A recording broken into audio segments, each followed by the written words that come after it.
Hey folks, Jason here. Welcome to Timberfalls, home for CNC creators like you.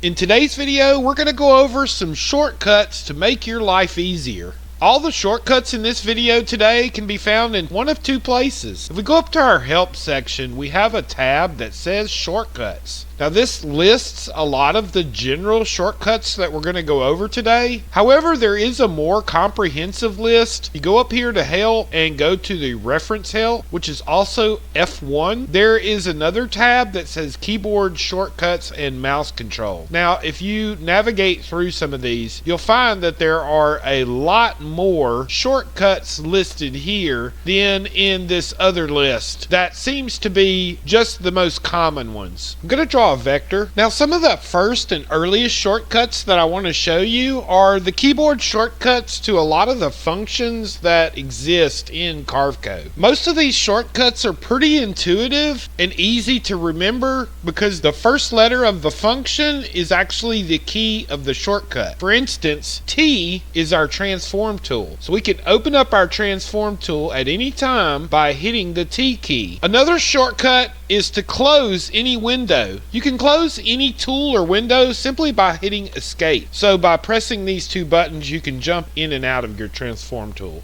N on the keyboard is our node editor. So N for node edit. We also have O for our offset tool. Our offset tool allows us to create offset vectors. M is the measure tool. M instantly brings up your measuring tool that allows you to measure between lines or vectors or anything on your project. Again, I'm just pressing escape to jump out of these. F brings up our fillet tool. Let's create a box really quick and close that. The fillet tool allows you to create fillet or arcs in your corners, depending on the radius or size you give it. There are several shortcuts that make designing really fast. One shortcut is if you have two or more vectors selected, but if we select them all and we hit J for join, that brings up our join vectors with coincidence nodes box. This will allow us to join vectors together based on our tolerance. Now 1 inch is our tolerance here, which means it will join any line within 1 inch of each other. If I select these two vectors and they're within the tolerance that I give it, it will join them together at their most common spot. So it takes the two ends and it moves them together till they join up. Another shortcut that makes design very fast is when we're trying to align things. Now, anytime we have a vector selected, we can move them around with our arrow keys, and I'm just pushing the left, right, up and down on my arrow keys. If we hold shift and do this, the two items that we have selected will align with each other in the center. If we hold control, we can align the items at the top, the bottom, left, and right of the two items. And it all depends on which one you pick first, which one's going to move. So if I move this back up here, and I select the box, and then I select this zigzag, and let's just hold control, and I'm going to use my arrow keys, and I can move that box down left and right in alignment to those two objects. If we draw a circle, and let's draw the box and the circle, I'm going to hold control and use my arrow keys.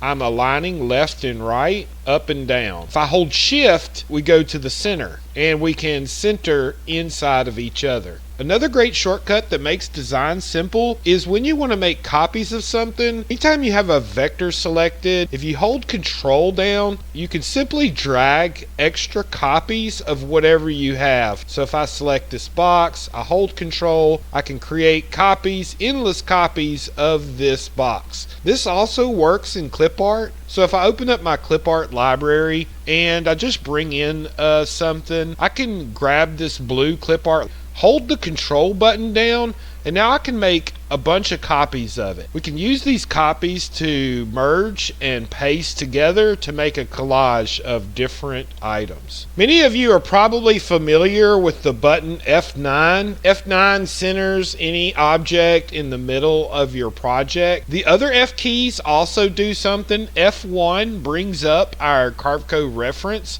So if you press F1, you can easily get to these shortcuts. F2 brings us to our 2D view. F3 brings us to our 3D view. F4 closes and opens our project window. Those are all quick little shortcuts to jump around or navigate in your project. Another quick shortcut that could be very helpful is when you want to group something. To group together certain vectors, all you have to do is hit Control and G for group. Control G groups, Control U ungroups. So that's a quick button for our grouping tool. Some of the other very useful shortcuts are when you use the node editing tool, and again, N was for node editor. With the node editor, there's a lot of shortcuts that I use a lot that come in very handy. And all of these shortcuts, the function usually starts with the letter. For instance, if I want to insert a node, insert is I. Anytime I press I on the keyboard, I can insert a node. If I highlight a node and press D on the keyboard, that will delete that node. So D is for delete, I is for insert. C is for cut. I can cut and splice any node with the C key. If I have a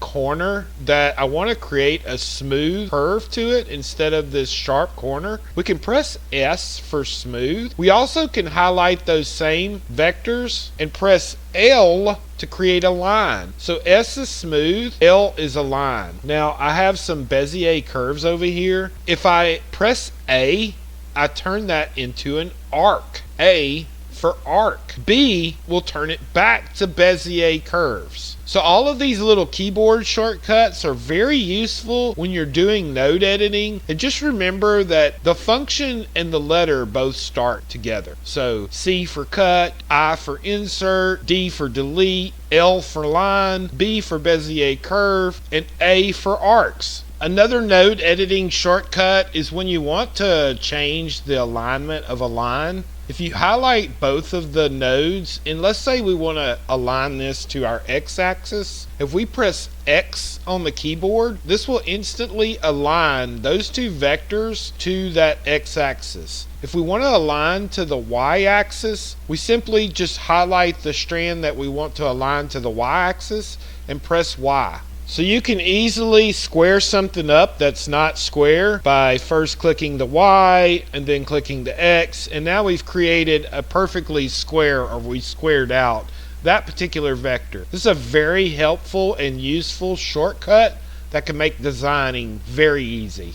If we open up our transform functions, there's a couple of really neat shortcuts that are in the transform tool that help out a lot. You have 3 different keys: the control key, the shift key, and the alt key will always do different things depending on the function that you're trying to do. For instance, in the rotate function, if we hold control, we can drop copies of our vector and create copies as we rotate. If we hold our alt key, this locks our rotation into 15-degree increments.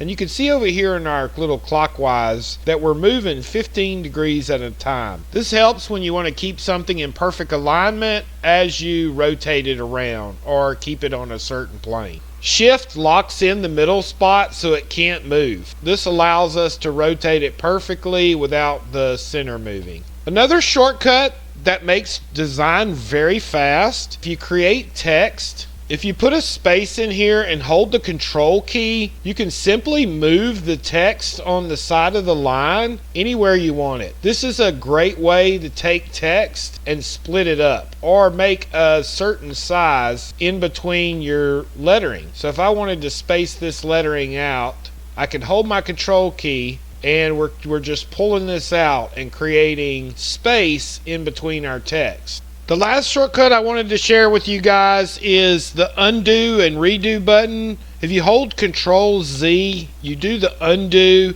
If you hold Control Y, that's redo. So you can undo and redo any kind of text or deleting that you might have done in the previous past. Learning these shortcuts can save you a ton of time, and I hope you get the chance to use some of them. Let me know in the comments below if you learned anything new today.